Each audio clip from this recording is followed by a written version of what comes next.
کیا واقعی ایران نے صدر ٹرمپ کو مروانے کی کوشش کی تھی؟ امریکی وزیر دفاع یہ دعویٰ کر رہے ہیں، اور کیا واقعی اس دعوے میں حقیقت ہے؟ اور سب سے اہم بات، سب سے ضروری بات، اور جو میرا خیال ہے اس وقت پوری دنیا جس پر نظریں جما کر بیٹھی ہے، وہ ہے امریکہ اور اسرائیل کی ایران پر مسلط کردہ جنگ کے 5ویں روز کیا ہوا؟ کیا کیا امریکی اور اسرائیلی فضائیہ نے؟ کتنے اہداف کو تباہ کیا؟ اور کیا کہہ رہے ہیں صدر ٹرمپ؟ کیا دعوے کر رہے ہیں اسرائیلی وزیر اعظم؟ اور جوابی وار جو ایران نے کیے وہ کہاں کہاں کیے؟ اور خلیجی ممالک کیا کہہ رہے ہیں ایران سے؟ اور ایرانی صدر نے کیا جواب دیا خلیجی ممالک کو؟ ان سب پر آج بات کرنی ہے، لیکن ان سب پر بات کرنے سے پہلے یہ بتاتا چلوں کہ پاکستان نے ایران سے اپنے غیر ضروری سفارتکاروں کو واپس بلا لیا۔ مطلب سفارت خانہ تو ایک طرح سے کھلا ہی رہے گا، لیکن جو سفارتکار زیادہ تھے یا جن کا جنگ لگنے کے بعد اب کوئی کام نہیں رہ گیا تھا، انہیں واپس بلا لیا گیا ہے۔ اور پاکستانی شہری جو ایران میں ہیں ان کا انخلا بھی تقریباً مکمل ہونے والا ہے، جبکہ دوسری طرف امریکہ نے بتایا ہے کہ ہم نے چارٹرڈ جہازوں سے اردن، یو اے ای اور سعودی عرب سے جن امریکی شہریوں کو واپس امریکہ پہنچانے کا عمل شروع کیا تھا، اس کے تحت 9,000 امریکی شہری واپس وہاں سے نکال لیے گئے ہیں، 300 اسرائیل سے بھی نکال لیے گئے ہیں، جبکہ ہمارا یہ جو چارٹرڈ جہازوں کا سلسلہ ہے یہ بھی تقریباً مکمل ہونے والا ہے۔ اور یہ بھی بتاتا چلوں کہ آیت اللہ عبداللہ جوادی عاملی ایران کے سینئر ترین آیت اللہ ہیں اور مفسر ہیں، فلسفے اور تفسیر کے استاد ہیں، مفسر قرآن ہیں اور فقیہ ہیں، اور امام خمینی کے شاگرد بھی رہ چکے ہیں، اور ایران کے سابق چیف جسٹس بھی رہ چکے ہیں، مجلس خبرگان کے رکن بھی 2 مرتبہ بنے۔ اور یہ وہی آیت اللہ عبداللہ جوادی عاملی ہیں جنہوں نے امام خمینی کا خط روسی صدر گورباچوف تک پہنچایا تھا، بلکہ انہیں پڑھ کر بھی سنایا تھا، اور یہ وہی ہیں جو نیو یارک میں کانفرنس میں امام خمینی کی نمائندگی کر چکے ہیں۔ اس سینئر ترین عالم، مفسر اور فقیہ نے امریکہ اور اسرائیل کے خلاف جہاد کا فتویٰ دے دیا ہے۔ کہا ہے کہ اب جو حالات ہو گئے ہیں، مسلمانوں پر، مومنوں پر فرض ہے کہ وہ امریکہ اور اسرائیل کے خلاف جہاد کریں۔ اور یہ بھی سنتے جائیے کہ پاکستان نے کہا ہے کہ ہم ابھی بھی کوشش کر رہے ہیں کہ کسی طرح ایران پر مزید حملے رک جائیں۔ ہم اپنی سطح پر کوشش کر رہے ہیں، لیکن دکھ اور تکلیف کی بات یہ ہے کہ پاکستان تو چلو جتنی اوقات ہے، حیثیت ہے، بساط ہے، اس کے مطابق کچھ نہ کچھ کرنے میں لگا ہوا ہے۔ ظاہر ہے ہمارا مسلمان بھائی ہے، ہمارے سرحدیں ملتی ہیں اور ایران کے ساتھ ظلم ہو رہا ہے، لیکن اقوام متحدہ پتہ نہیں کہاں ہے۔ چین اور روس صرف بیانوں تک محدود، اور ترکی کے صدر طیب اردوان کی آخری اطلاع آئی تھی کہ انہوں نے ہمارے وزیر اعظم شہباز شریف صاحب کو فون کیا تھا، غالباً پوچھا ہوگا کہ میں نے سنا ہے کہ کہیں جنگ لگی ہوئی ہے، مجھے بتایا تو جائے کہ جنگ لگی کہاں ہوئی ہے۔ تو وہ بھی اتنے ایکٹیو نہیں جتنا انہیں ہونا چاہیے تھا۔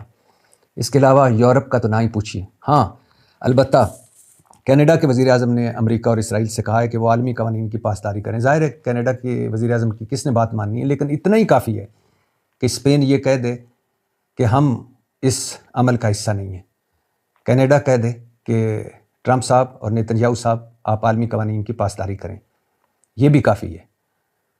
مگر بہت سارے ایسے ممالک ہیں بدقسمتی سے، بد نصیبی سے، جو تو یہ بھی نہیں کہہ رہے، اور ان میں سے 35-40 اسلامی ملک ہیں جن کا پتہ چلتا ہے کہ وہ صفحہ ہستی پر موجود ہی نہیں ہے، نہ ان کی کوئی لیڈرشپ ہے، سب کو سانپ سونگھ گیا ہے، سب خوف زدہ، سب اپنے اپنے مفادات میں، اور سب امریکہ اور اسرائیل مطلب ٹرمپ صاحب اور نیتنیاہو سے ڈرے ڈرے۔ یہ وقت بھی دیکھنا تھا۔ خیر، واپس آتے ہیں اپنے موضوعات پر۔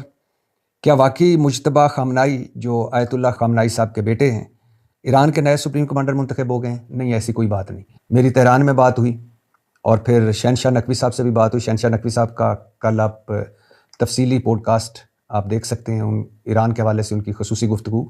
لیکن میری تہران میں بھی بات ہوئی، انہوں نے کہا کہ چونکہ جنگ لگی ہوئی ہے لہٰذا ابھی تک نہ انتخاب ہوا ہے، جو ایکسپرٹس کی مجلس ہے، مجلس خبرگان، جو ان کے لوگ ہیں وہ منتخب کرتے ہیں، جن میں مجتہد ہیں، فقیہ ہیں، عالم ہیں، وہ منتخب کرتے ہیں سپریم لیڈر۔ تو ابھی انہوں نے منتخب نہیں کیا۔ ابھی وہی 3 رکنی کونسل ملک چلا رہی ہے، جن میں علی رضا صاحب ہیں، علی رضا عرافی چیف جسٹس ایران کے ہیں اور صدر ایران کے، یہی تینوں ملک چلا رہے ہیں، ابھی تک یہ منتخب نہیں ہوئے۔ اور ویسے بھی تہران میں جب میری بات ہو رہی تھی تو وہ بتا رہے تھے کہ یہ ضروری نہیں ہے کہ مجتبیٰ خامنہ ای صاحب ہی بنے، کیونکہ ہمارے ہاں ملوکیت یا موروثیت نہیں ہوتی، ہو سکتا ہے وہ بن جائیں، ان کو منتخب کر لیا جائے، لیکن اس حوالے سے نہ سوچا جائے کہ چونکہ وہ آیت اللہ خامنہ ای صاحب کے بیٹے ہیں تو انہیں منتخب کیا جائے گا۔ کوئی بھی منتخب ہو سکتے ہیں ایران کے نئے سپریم لیڈر، نئے رہبر۔ اب یہاں سوال یہ پیدا ہوتا ہے کہ کیا واقعی منتخب جلدی منتخب ہو جائیں گے، جس کے چانسز بہت کم ہیں، کیونکہ ابھی جو ہی خبریں ایک طرف سے آئیں کہ مجتبیٰ خامنہ ای صاحب کو منتخب کر لیا گیا ایران کا سپریم لیڈر، تو دوسری طرف سے خبریں آنا شروع ہو گئیں کہ امریکہ اور اسرائیل نے کہا ہے کہ اب ہمارا اگلا ہدف وہی ہوں گے۔ تو مطلب یہ طے ہے کہ جس طرح فلسطینی تنظیم کے ساتھ ہوا، جس طرح لبنانی تنظیم کے ساتھ ہوا کہ ایک جب کمانڈر مارا جاتا تھا دوسرا بنایا جاتا تھا، وہ بھی مارا گیا، تیسرا، چوتھا، پانچواں، تو یہاں ایران اس طرح کا رسک نہیں لے رہا۔ وہ ابھی جنگ میں 3 رکنی جو کونسل ہے وہی ملک چلا رہی ہے۔ اور یہ بھی ایک بڑا الارمنگ بیان دیا امریکی وزیر دفاع نے کہ 2024 میں جب ٹرمپ ابھی صدر منتخب نہیں ہوئے تھے، تب ایک سازش رچائی گئی جس میں ایک افغانی شخص تھا اور ایک ایرانی لیڈ کر رہا تھا، اور ان دونوں نے مارنے کی اٹیمپٹ کرنی تھی ٹرمپ صاحب کو، اور ایک اٹیمپٹ کی بھی لیکن کامیاب نہیں ہوئے، اور پھر ہم نے جو اس سارے کا ماسٹر مائنڈ تھا اسے مار دیا۔ کیا واقعی ایسا ہے؟ ٹرمپ صاحب پر حملے تو ہوئے 1-2، اور ایک تو وہ خاص طور پر جب ریلی میں خطاب کر رہے تھے تو وہ تھوڑا سا انہوں نے سر ٹرن کیا اور اسی وقت گولی گزری، لیکن اس شخص کا تو نہ تعلق تھا افغانستان سے، نہ تعلق تھا ایران سے، تو یہ کوئی ہو سکتا ہے خفیہ اٹیمپٹ ہوئی ہو۔ اور ٹرمپ صاحب نے کچھ عرصہ پہلے ایک بیان بھی دیا تھا کہ مجھے مارنے کی کوشش کی تو صفحہ ہستی سے ایران کو مٹا دیا جائے گا، پتہ نہیں وہ کس حوالے سے بیان دے رہے تھے، لیکن بہرحال ابھی کوئی ایسی اٹیمپٹ سامنے نہیں آئی تھی۔ لیکن امریکی وزیر دفاع کہہ رہے ہیں، اور آج کل تو امریکی وزیر دفاع، امریکی وزیر خارجہ، امریکی وزیر جو ان کے ہیں وار کے وزیر، وہ ایسے ایسے بیانات دے رہے ہیں کہ بندہ حیران ہو جاتا ہے۔ تو بظاہر کوئی ایسی باقاعدہ باضابطہ طور پر تو کوئی خبر سامنے نہیں آئی کہ ایران نے ٹرمپ صاحب کو مروانے کی کوشش کی ہو۔ کیا ہوا جنگ کے 5ویں روز؟ آپ اندازہ لگائیں، بات آگے بڑھانے سے پہلے صرف یہ سوچئے، رمضان المبارک کے اس بابرکت مہینے میں، اور جب ہم اللہ کے فضل و کرم سے سحریاں اور افطاریاں اپنے خاندانوں کے ساتھ کر رہے ہیں، سوچئے غزہ میں سحریاں اور افطاریاں، سوچئے ایران میں سحریاں اور افطاریاں، کیا حال ہوا ہوگا۔ 4تھے روز کی شام تک اطلاعات آ رہی تھیں کہ 2000 سے زائد بم گرائے ہیں امریکہ اور اسرائیل نے ایران پر، اور اب 5000 یہ تعداد ہو گئی۔ تو آپ اندازہ کر سکتے ہیں کہ کتنا لیول بڑھا ہے، کتنی شدت بڑھی۔ اور اس وقت جب میں آپ سے بات کر رہا ہوں، اس وقت اسرائیل نے حملوں کا ایک نیا سلسلہ شروع کیا ہے، اور ان کا کہنا تو یہ ہے کہ ہمارا ٹارگٹ فوجی انفراسٹرکچر ہے، لیکن اب شہری بھی اس میں نشانہ بن رہے ہیں، اور ابھی تک 3000 کے قریب، جو تہران میں میری بات ہوئی وہ کہہ رہے ہیں کہ 3000 کے قریب ہمارے شہری شہید ہو چکے ہیں۔ اور میں اس بات پر بھی حیران ہوں کہ وہ یورپ، وہ مغرب جن کے ہاں کتے بلیوں کے بھی حقوق ہیں، وہ سارے کے سارے خاموش رہے جب میناب میں ایک ہی حملے میں 150 سے زائد طالبات شہید ہوئیں۔ کہاں گئی ان کی اخلاقیات؟ کہاں گیا ان کا درد دل جو کتے بلیوں کے مرنے پر رو پڑتے؟ لیکن شاید مسلمانوں کے حوالے سے ان کا شروع سے یہ دورہ معیار ہے۔ تو 5000 بم گرائے ہیں، یہ صرف بموں کی بات کر رہا ہوں اسرائیل اور امریکہ نے، اس کے علاوہ فضائی حملے، میزائل، وہ الگ ہیں۔ صدر ٹرمپ کہہ رہے ہیں کہ اب ایران کے پاس نہ بحریہ ہے، نہ فضائیہ ہے، اور نہ ہی فضائی دفاعی نظام ہے، سب کچھ ہم نے تباہ کر دیا ہے۔ اور اسرائیل دعویٰ کر رہا ہے کہ ہم نے ایران کے سینکڑوں میزائل لانچرز تباہ کر دیے ہیں، اور یہ بھی دعویٰ کیا جا رہا ہے امریکہ اور اسرائیل کی طرف سے کہ ایران کی طرف سے بیلسٹک میزائل فائر کرنے میں 86% کمی آئی ہے، جبکہ ڈرونز حملوں کی تعداد میں 73% کمی آئی ہے۔ لیکن جو آزاد ذرائع ہیں وہ یہ بات ماننے کے لیے تیار نہیں۔ جہاں کارپیٹڈ بمبنگ ہو رہی ہے، مسلسل فضائی حملے ہو رہے ہیں، میزائل مارے جا رہے ہیں، وہاں ایران کے جوابی وار بھی جاری ہیں۔ اسرائیل پر ڈرونز اٹیک بھی کیے ایران نے، میزائل بھی فائر کیے ایران نے، اور شدت سے فائر کیے اسرائیل پر میزائل ایران نے، اور ساتھ ساتھ خلیجی ممالک میں جو امریکی اڈے ہیں یا امریکی ایئر بیس ہیں ان پر بھی ایران کے حملے جاری ہیں۔ سعودی عرب میں CIA اسٹیشن کو ڈرون سے نشانہ بنایا گیا۔ 2 ڈرونز ریاض میں امریکی سفارت خانے کے اندر CIA اسٹیشن میں گرے، چھت گر گئی، دھواں بھر گیا۔ دبئی میں امریکی قونصل خانے پر ڈرون حملہ کیا ایران نے۔ پارکنگ میں ڈرون گرا، آگ بھڑکی، عملہ کہا جا رہا ہے محفوظ رہا، اور اس حملے کی مارکو روبیو نے بھی تصدیق کی ہے۔ عراق میں جو ڈرونز حملے کیے ایران نے، اس کے بعد بجلی کا طویل بریک ڈاؤن ہے۔ سعودی عرب نے کہا ہے کہ اب ہم ایرانی حملوں کا جواب دینے کے لیے تیار ہیں۔ یہ ذہنوں میں رہے کہ یہ جنگ پھیلتی نظر آ رہی ہے۔ اگر ایران کے پاس نہ اب دفاعی فضائی نظام ہے، فضائیہ کا دفاعی نظام بھی نہیں رہا، بحریہ بھی نہیں رہی، نیوی بھی نہیں رہی، فوجی انفراسٹرکچر بھی تباہ ہو گیا ہے، یا میزائل لانچرز جو ہیں وہ بھی سینکڑوں تباہ ہو گئے ہیں جو امریکہ اور اسرائیل دعویٰ کر رہا ہے، تو پھر تو ایک آدھ دن میں پتہ چل جائے گا۔ لیکن اگر یہ نہیں ہوا تو پھر یہ جنگ اب پھیلتی نظر آ رہی ہے، کیونکہ ریاض پر بھی حملے ہوئے، عراق پر بھی حملے ہوئے، شام پر بھی حملے ہوئے، اور شام پر تو وہ میزائل جو مارے گئے ان کی تصویریں بھی آئی ہیں۔ اردن پر حملے ہوئے، قطر پر حملے ہوئے، UAE پر حملے ہوئے، اور اب خلیجی ممالک نے جواب دینا شروع کیا ہے۔